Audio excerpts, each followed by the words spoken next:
Hi, my sweet friends, and welcome back to Crochet Every Day with Judy. Today we're continuing reading from Jane Eyre, starting with chapter 16. I both wished and feared to see Mr. Rochester on the day which followed this sleepless night. I wanted to hear his voice again, yet feared to meet his eye. During the early part of the morning, I momentarily expected his coming. He was not in the frequent habit of entering the schoolroom, but he did step in for a few minutes sometimes, and I had the impression that he was sure to visit it that day. But the morning passed just as usual. Nothing happened to interrupt the quiet course of Adele's studies. Only soon after breakfast I heard some bustle in the neighborhood of Mr. Rochester's chamber. Mrs. Fairfax's voice, and Leah's, and the cook's, that is, John's wife, and even John's own gruff tones. There were exclamations of, "What a mercy master was not burnt in his bed. It is always dangerous to keep a candle lit at night. How providential that he had presence of mind to think of the water jug. I wonder he waked nobody. It is to be hoped he will not take cold with sleeping on the library sofa," etc. To much confabulation succeeded a sound of scrubbing and setting to rights. And when I passed the room and going downstairs to dinner, I saw through the open door that all was again restored to complete order. Only the bed was stripped of its hangings. Leah stood up in the window seat, rubbing the panes of glass dimmed with smoke. I was about to address her, for I wished to know what account had been given of the affair, but on advancing I saw a second person in the chamber, a woman sitting on a chair by the bedside and sewing rings to new curtains. That woman was no other than Grace Poole.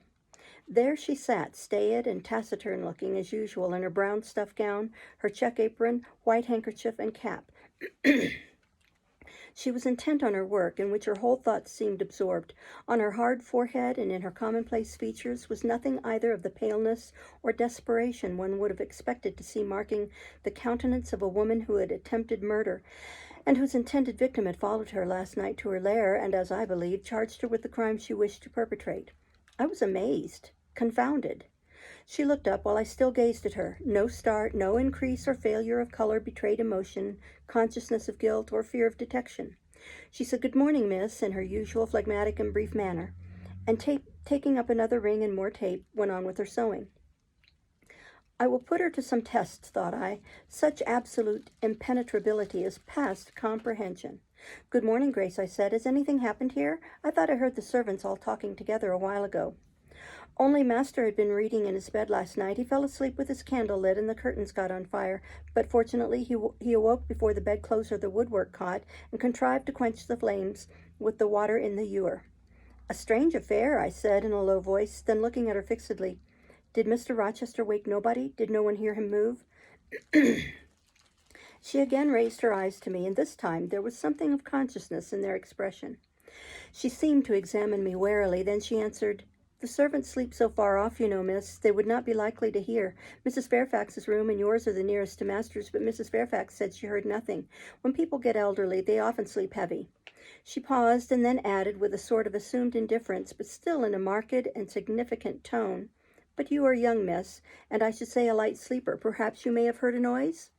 "I did," said I, dropping my voice so that Leah, who was still polishing the panes, could not hear me. "And at first I thought it was Pilot, but Pilot cannot laugh, and I am certain I heard a laugh, and a strange one."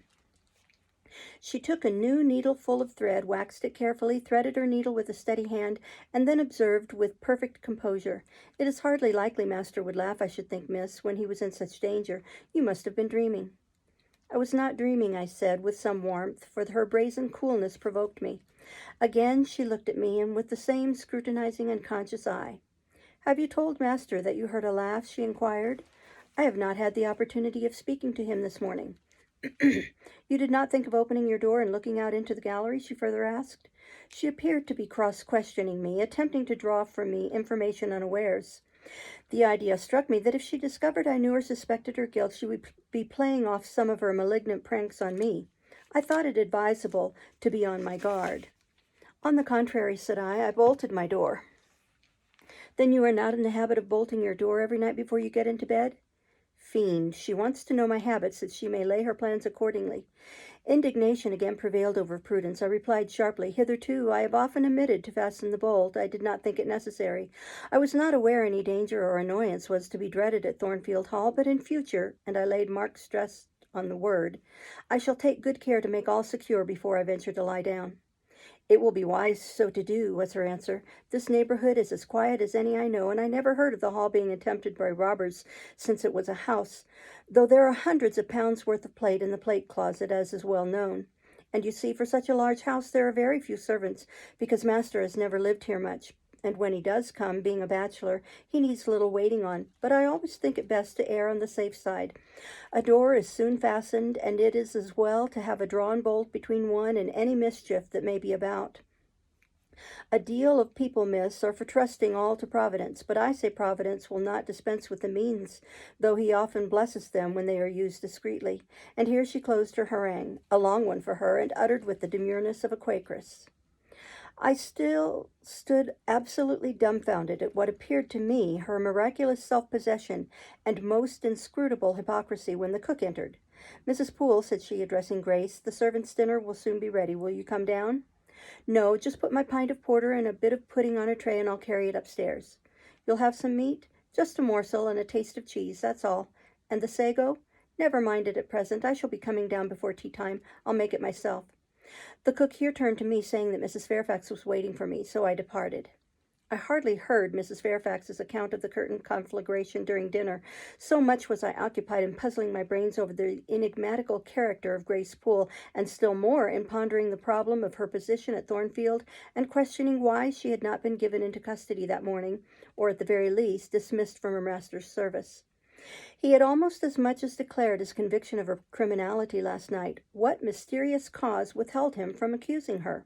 Why had he enjoined me, too, to secrecy? It was strange. A bold, vindictive, and haughty gentleman seemed somehow in the power of one of the meanest of his dependents, so much in her power that even when she lifted her hand against her life, he dared not openly charge her with the attempt, much less punish her for it.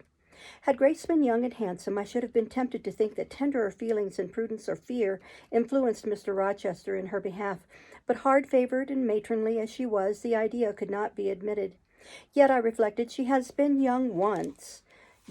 Her youth would be contemporary with her master's. Mrs. Fairfax told me once she had lived here many years.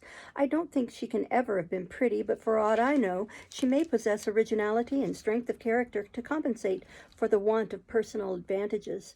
Mr. Rochester is an amateur of the decided and eccentric. Grace is eccentric at least. What if a former caprice, a freak very possible to a nature so sudden and headstrong as his, has delivered him into her power, and she now exercises over his actions a secret influence, the result of his own indiscretion, which he cannot shake off and dare not disregard? But having reached this point of conjecture, Mrs. Poole's square, flat figure and uncomely, dry, even coarse face recurred so distinctly to my mind's eye that I thought, no, impossible, my supposition cannot be correct.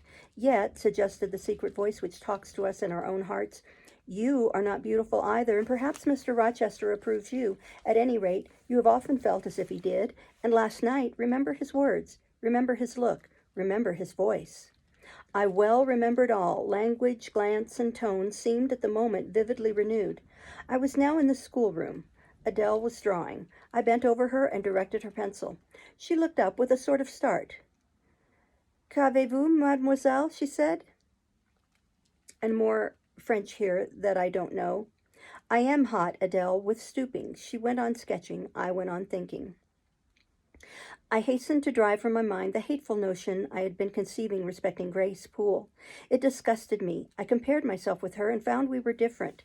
Bessie Leaven had said I was quite a lady, and she spoke truth. I was a lady.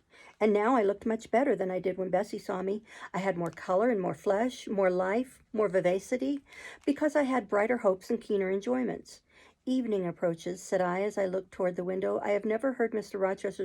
Rochester's voice or step in the house today, but surely I shall see him before night. I feared the meeting in the morning. Now I desire it, because expectation has been so long baffled that it has grown impatient." When dusk actually closed, and when Adele left me to go and play in the nursery with Sophie, I did most keenly desire it. I listened for the bell to ring below. I listened for Leah coming up with a message. I fancied sometimes I heard Mr. Rochester's own tread, and I turned to the door, expecting it to open and admit him. The door remained shut. Darkness only came in through the window. Still, it was not late. He often sent for me at 7 and 8 o'clock, and it was yet but 6. Surely I should not be wholly disappointed tonight when I had so many things to say to him. I wanted again to introduce the subject of Grace Poole and to hear what he would answer. I wanted to ask him plainly if he really believed it was she who had made last night's hideous attempt, and if so, why he kept her wickedness a secret. It little mattered whether my curiosity irritated him. I knew the pleasure of vexing and soothing him by turns. It was one I chiefly delighted in, and a sure instinct always prevented me from going too far. Beyond the verge of provocation I never ventured. On the extreme brink I liked well to try my skill.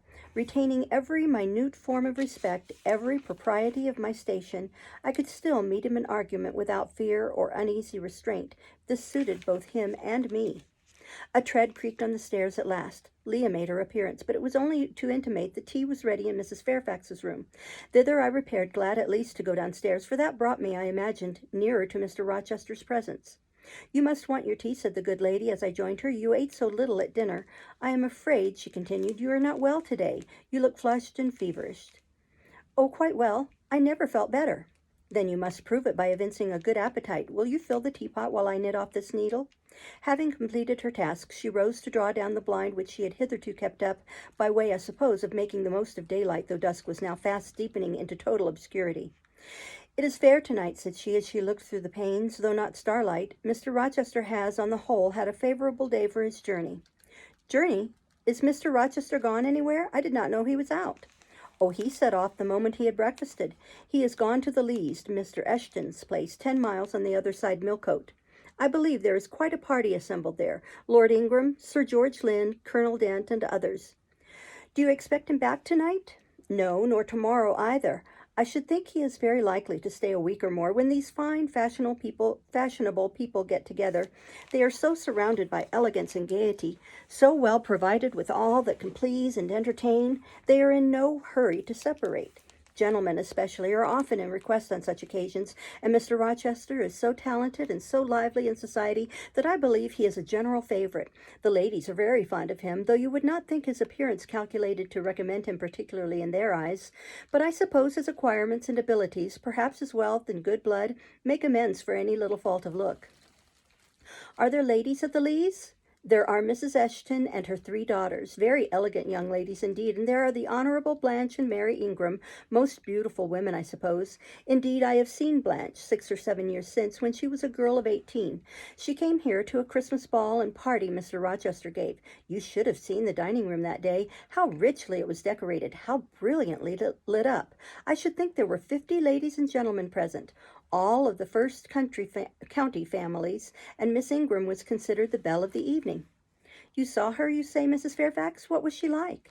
"Yes, I saw her. The dining-room doors were thrown open, and as it was Christmas time, the servants were allowed to assemble in the hall to hear some of the ladies sing and play.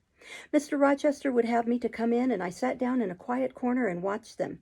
I never saw a more splendid scene. The ladies were magnificently dressed. Most of them, at least most of the younger ones, looked handsome, but Miss Ingram was certainly the queen." "And what was she like?" "Tall, fine bust, sloping shoulders, long, graceful neck, olive complexion, dark and clear, noble features, eyes rather like Mr. Rochester's, large and black, and as brilliant as her jewels. And then she had such a fine head of hair, raven black and so becomingly arranged, a crown of thick plaits behind, and in front the longest, the glossiest curls I ever saw. She was dressed in pure white. An amber-colored scarf was passed over her shoulder and across her breast, tied at the side and descending in long fringed ends below her knee. She wore an amber-colored flower, too, in her hair. It contrasted well with the jetty mass of her curls." "She was greatly admired, of course?" "Yes, indeed, and not only for her beauty, but for her accomplishments. She was one of the ladies who sang. A gentleman accompanied her on the piano. She and Mr. Rochester sang a duet." "Mr. Rochester? I was not aware he could sing." "Oh, he has a fine bass voice and an excellent taste for music." "And Miss Ingram, what sort of voice had she?" "A very rich and powerful one. She sang delightfully. It was a treat to listen to her, and she played afterwards. I am no judge of music, but Mr. Rochester is, and I heard him say her execution was remarkably good." "And this beautiful and accomplished lady, she is not yet married?" "It appears not. I fancy neither she nor her sister have very large fortunes. Old Lord Ingram's estates were chiefly entailed, and the eldest son came in for everything almost. But I wonder no wealthy nobleman or gentleman has taken a fancy to her. Mr. Rochester, for instance. He is rich, is he not?" Oh, yes, but you see, there is a considerable difference in age. Mr. Rochester is nearly 40, she is but 25. What of that? More unequal matches are made every day. True, yet I should scarcely fancy Mr. Rochester would entertain an idea of the sort, but you eat nothing. You have scarcely tasted since you began tea. No, I am too thirsty to eat. Will you let me have another cup? I was about again to revert to the probability of a union between Mr. Rochester and the beautiful Blanche, but Adele came in, and the conversation was turned into another channel. When once more alone, I reviewed the information I had got, looked into my heart, examined its thoughts and feelings, and endeavored to bring back with a strict hand such as has been straying through imagination's boundless and trackless waste into the safe fold of common sense. Arraigned at my own bar, memory having given her evidence of the hopes, wishes, sentiments I had been cherishing since last night, of the general state of mind in which I had indulged for nearly a fortnight past, reason having come forward and told in her own quiet way a plain, unvarnished tale, showing how I had rejected the real and rabidly devoured the ideal, I pronounced judgment to this effect, that a greater fool than Jane Eyre had never breathed the breath of life, that a more fantastic idiot had never surfeited herself on sweet lies and swallowed poison as if it were nectar. You, I said, a favorite with Mr. Rochester? You, gifted with the power of pleasing him? You, of importance to him in any way? Go, your folly sickens me, and you have derived pleasures from occasional tokens of preference. Unequivocal tokens shown by a gentleman of family and a man of the world to a dependent and a novice. How dared you, poor stupid dupe? Could not even self-interest make you wiser? You repeated to yourself this morning the brief scene of last night. Cover your face and be ashamed. He said something in praise of your eyes, did he? Blind puppy. Open their bleared lids and look on your own accursed senselessness. It does good to no woman to be flattered by her superior who cannot possibly intend to marry her, and it is madness in all women to let a secret love kindle within them which, if unreturned and unknown, must devour the life that feeds it, and if discovered and responded to, must lead ignis fatuus-like into miry wilds whence there is no extrication. Listen then, Jane Eyre, to your sentence. Tomorrow place the glass before you and draw in chalk your own picture faithfully without softening one defect. Omit no harsh line, smooth away no displeasing irregularity. Write under it portraits of a governess, disconnected, poor, and plain. Afterwards, take a piece of smooth ivory. You have one prepared in your drawing box.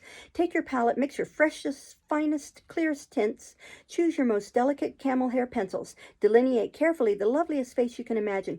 Paint it in your softest shades and sweetest hues according to the description given by Mrs. Fairfax of Blanche Ingram. Remember the raven ringlets, the oriental eye. What? You revert to Mr. Rochester as a model? Order, no snivel, no sentiment, no regret. I will endure only sense and resolution. Recall the august yet harmonious lineaments. The Grecian neck and bust, let the round and dazzling arm be visible, and the delicate hand, omit neither diamond ring nor gold bracelet. Portray faithfully the attire, aerial lace and glistening satin, graceful scarf and golden rose. Call it Blanche, an accomplished lady of rank. Whenever in future you should chance to fancy Mr. Rochester thinks well of you, take out these two pictures and compare them. Say Mr. Rochester might probably win that noble lady's love if he chose to strive for it. It is likely he would waste a serious thought on this indigent and insignificant plebeian. I'll do it, I resolved, and having framed this determination, I grew calm and fell asleep. I kept my word. An hour or two sufficed to sketch my own portrait in crayons, and in less than a fortnight I had completed an ivory miniature of an imaginary Blanche Ingram. It looked a lovely face enough, and when compared with the real head in chalk, the contrast was as great as self-control could desire. I derived benefit from the task. It had kept my head and hands employed, and had given force and fixedness to the new impressions I wished to stamp indelibly on my heart. Ere long, I had reason to congratulate myself on the course of wholesome discipline to which I had thus forced my feelings to submit. Thanks to it, I was able to meet subsequent occurrences with a decent calm, which, had they found me unprepared, I should probably have been unequal to maintain even externally. We'll go on with Chapter 17. A week passed and no news arrived of Mr. Rochester. 10 days, and still he did not come. Mrs. Fairfax said she should not be surprised if he were to go straight from the Leas to London, and thence to the Continent, and not show his face again at Thornfield for a year to come. He had not unfrequently quitted it in a manner quite as abrupt and unexpected. When I heard this, I was beginning to feel a strange chill and failing at the heart. I was actually permitting myself to experience a sickening sense of disappointment. But rallying my wits and recollecting my principles, I at once called my sensations to order, and it was wonderful how I got over the temporary blunder, how I cleared up the mistake of supposing Mr. Rochester's movements a matter in which I had any cause to take a vital interest. Not that I humbled myself by a slavish notion of inferiority. On the contrary, I just said, "You have nothing to do with the master of Thornfield further than to receive the salary he gives you for teaching his protege, and to be grateful for such respectful and kind treatment as, if you do your duty, you have a right to expect at his hands. Be sure that is the only tie he seriously acknowledges between you and him, so don't make him the object of your fine feelings, your raptures, agonies, and so forth. He is not of your order. Keep to your caste, and be too self-respecting to lavish the love of the whole heart, soul, and strength, where such a gift is not wanted and would be despised." I went on with my day's business tranquilly, but ever and anon vague suggestions kept wandering across my brain of reasons why I should quit Thornfield, and I kept involuntarily framing advertisements and pondering conjectures about new situations. These thoughts I did not think it necessary to check. They might germinate and bear fruit if they could. Mr. Rochester had been absent upwards of a fortnight when the post brought Mrs. Fairfax a letter. "It is from the master," said she, as she looked at the direction. "Now I suppose we shall know whether we are to expect his return or not." And while she broke the seal and perused the document, I went on taking my coffee. We were at breakfast. It was hot, and I attributed to that circumstance a fiery glow which suddenly rose to my face. When my hand shook, and why I involuntarily spilled half the contents of my cup into my saucer, I did not choose to consider. "Well, I sometimes think we are too quiet, but we run a chance of being busy enough now, for a little while at least," said Mrs. Fairfax, still holding the note before her spectacles. Ere I permitted myself to request an explanation, I tied the string of Adele's pinafore, which happened to be loose. Having helped her also to another bun and refilled her mug with milk, I said nonchalantly, "Mr. Rochester is not likely to return soon, I suppose?" "Indeed he is, in 3 days, he says. That will be next Thursday, and not alone either. I don't know how many of the fine people at the Lees are coming with him. He sends directions for all the best bedrooms to be prepared, and the library and drawing rooms are to be cleaned out, and I am to get more kitchen hands from the George Inn at Millcote, and from wherever else I can, and the ladies will bring their maids and the gentlemen their valets, so we shall have a full house of it." And Mrs. Fairfax swallowed her breakfast and hastened away to commence operations. The 3 days were, as she had foretold, busy enough. I had thought all the rooms at Thornfield beautifully clean and well arranged, but it appears I was mistaken. 3 women were got to help, and such scrubbing, such brushing, and such washing of paint and beating of carpets, such taking down and putting up of pictures, such polishing of mirrors and lustres, such lighting of fires in bedrooms, such airing of sheets and feather beds on hearths, I never beheld, either before or since. Adele ran quite wild in the midst of it. The preparations for company and the prospect of their arrival seemed to throw her into ecstasies. She would have Sophie to look over all her toilettes, as she called frocks, to furbish up any that were passés, and to air and arrange the new.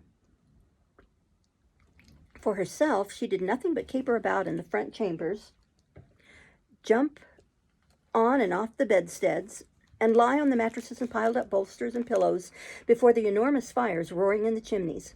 From school duties she was exonerated. Mrs. Fairfax had pressed me into her service, and I was all day in the storeroom, helping or hindering her and the cook, learning to make custards and cheesecakes and French pastry, to truss game and garnish dessert dishes.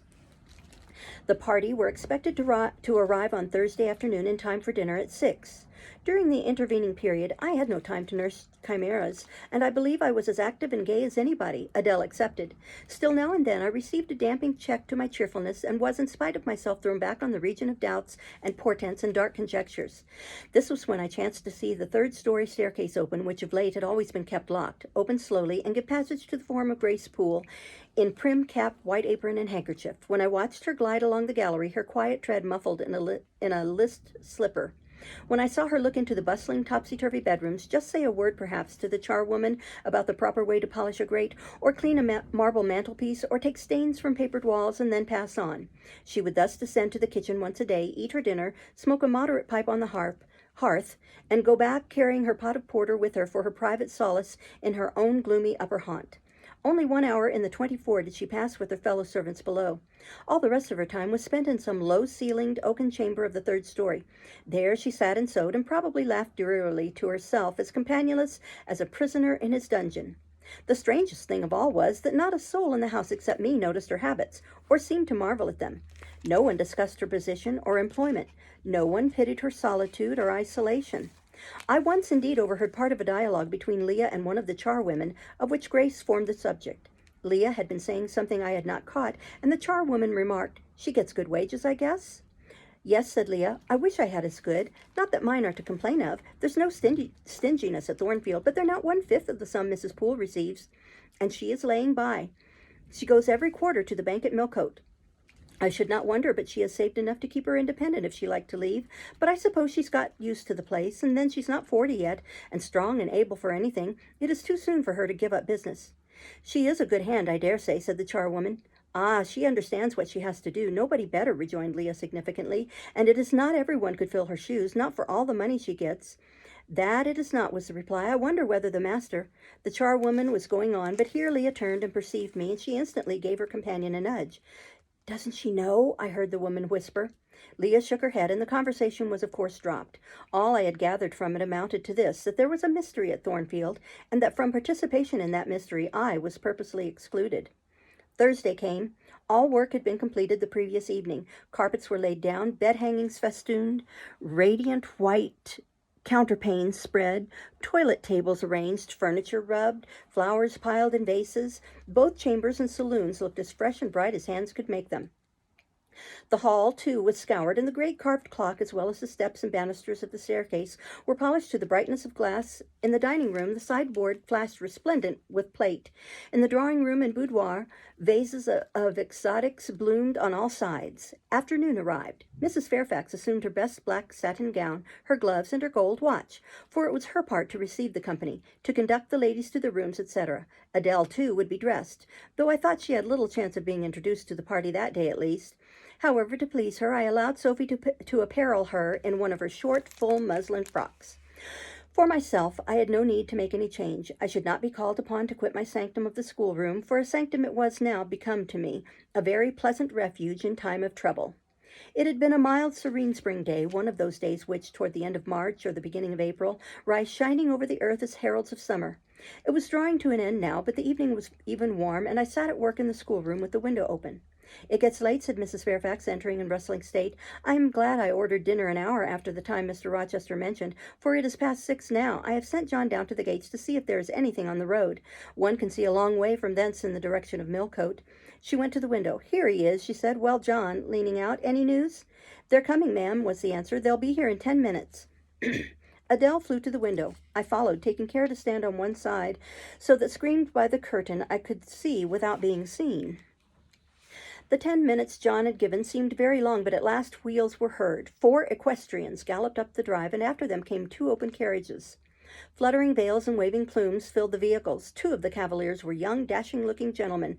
The third was Mr. Rochester, on his black horse Mesrour, pilot bounding before him. At his side rode a lady, and he and she were the first of the party. Her purple riding habit almost swept the ground. Her veil streamed long on the breeze, mingling with its transparent folds, and gleaming through them shone rich raven ringlets. "Miss Ingram!" exclaimed Mrs. Fairfax, and away she hurried to her post below. The cavalcade, following the sweep of the drive, quickly turned the angle of the house, and I lost sight of it. Adele now petitioned to go down, but I took her on my knee and gave her to understand that she must not on any account think of venturing in sight of the ladies, either now or at any other time, unless expressly sent for, that Mr. Rochester would be very angry, etc. Some natural tears she shed on being told this, but as I began to look very grave, she consented at last to wipe them. A joyous stir was now audible in the hall. Gentlemen's deep tones and ladies' silvery accents blent harmoniously together, and distinguishable above all, though not loud, was the sonorous voice of the master of Thornfield Hall, welcoming his fair and gallant guests under its roof. Then light steps ascended the stairs, and there was a tripping through the gallery, and soft, cheerful laughs, and opening and closing doors, and for a time a hush. "Elle changeante de toilette," said Adele, who, listening attentively, had followed every movement, and she sighed. Here Adele speaks more in French, which I cannot understand, so I will skip this. "Don't you feel hungry, Adele?" "Mais oui, mademoiselle." Well, now, while the ladies are in their rooms, I will venture down and get you something to eat. And issuing from my asylum with precaution, I sought a back stairs which conducted directly to the kitchen. All in that region was fire and commotion. The soup and fish were in the last stage of projection, and the cook hung over her crucibles in a frame of mind and body threatening spontaneous combustion. In the servants' hall, 2 coachmen and 3 gentlemen stood or sat around the fire. The Abigails, I suppose, were upstairs with their mistresses. The new servants that had been hired from Millcote were bustling about everywhere. Threading this chaos, I at last reached the larder. There I took possession of a cold chicken, a roll of bread, some tarts, a plate or 2, and a knife and fork. With this booty, I made a hasty retreat. I had regained the gallery and was just shutting the back door behind me when an accelerated hum warned me that the ladies were about to issue from their chambers. I could not proceed to the schoolroom without passing some of their doors and running the risk of being surprised with my cargo of victualage, so I stood still at this end, which, being windowless, was dark. Quite dark now, for the sun was set and twilight gathering. Presently the chambers gave up their fair tenants one after the other. Each came out gaily and airily, with dresses that gleamed lustrous through the dark. For a moment they stood grouped together at the other extremity of the gallery, conversing in a key of sweet, subdued vivacity. They then descended the staircase almost as noiselessly as a bright mist rolls down a hill. Their collective appearance had left on me an impression of high-born elegance such as I had never before received. I found Adele peeping through the schoolroom door, which she held ajar. "What beautiful ladies!" cried she in English. "Oh, I wish I might go to them. Do you think Mr. Rochester will send for us by and by after dinner?" "No, indeed, I don't. Mr. Rochester has something else to think about. Never mind the ladies tonight. Perhaps you will see them tomorrow. Here is your dinner." She was really hungry, so the chicken and tarts seemed to divert her attention for a time. It was well I secured this forage, or both she, I, and Sophie, to whom I conveyed a share of our repast, would have run a chance of getting no dinner at all. Everyone downstairs was too much engaged to think of us. The dessert was not carried out till after 9, and at 10 footmen were still running to and fro with trays and coffee cups. I allowed Adele to sit up much later than usual, for she declared she could not possibly go to sleep while the doors kept opening and shutting below, and people bustling about. Besides, she added, a message might possibly come from Mr. Rochester when she was undressed. I told her stories as long as she would listen to them, and then for a change I took her out into the gallery. The hall lamp was now lit, and it amused her to look over the balustrade and watch the servants passing backwards and forwards.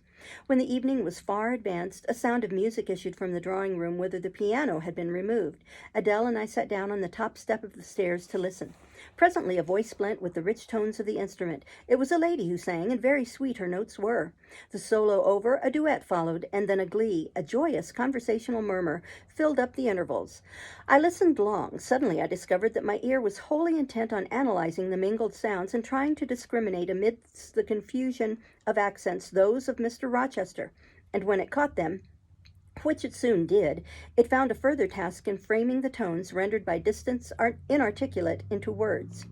The clock struck 11. I looked at Adele, whose head leaned against my shoulder. Her eyes were waxing heavy, so I took her up in my arms and carried her off to bed. It was near 1 before the gentlemen and ladies sought their chambers. The next day was as fine as its predecessor. It was devoted by the party to an excursion to some site in the neighborhood. They set out early in the forenoon, some on horseback, the rest in carriages. I witnessed both the departure and the return. Miss Ingram, as before, was the only lady equestrian, and as before, Mr. Rochester galloped at her side. The two rode a little apart from the rest. I pointed out this circumstance to Mrs. Fairfax, who was standing at the window with me. "You said it was not likely they should think of being married," said I, "but you see Mr. Rochester evidently prefers her to any of the other ladies." "Yes, I dare say. No doubt he admires her. And she him," I added. "Look how she leans her head toward him as if she were conversing confidentially. I wish I could see her face. I have never had a glimpse of it yet." "You will see her this evening," answered Mrs. Fairfax. "I happened to remark to Mr. Rochester how much Adele wished to be introduced to the ladies, and he said, 'Oh, let her come into the drawing-room after dinner and request Miss Eyre to accompany her.'" Yes, he said that from mere politeness. "I need not go, I am sure," I answered.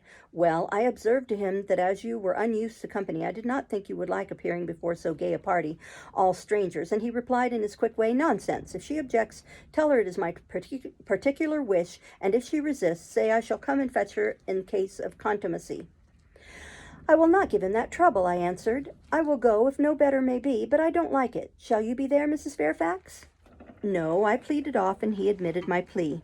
"I'll tell you how to manage so as to avoid the embarrassment of making a formal entrance, which is the most disagreeable part of the business. You must go into the drawing room while it is empty before the ladies leave the dinner table. Choose your seat in any quiet nook you like. You need not stay long after the gentlemen come in, unless you please. Just let Mr. Rochester see you are there and then slip away.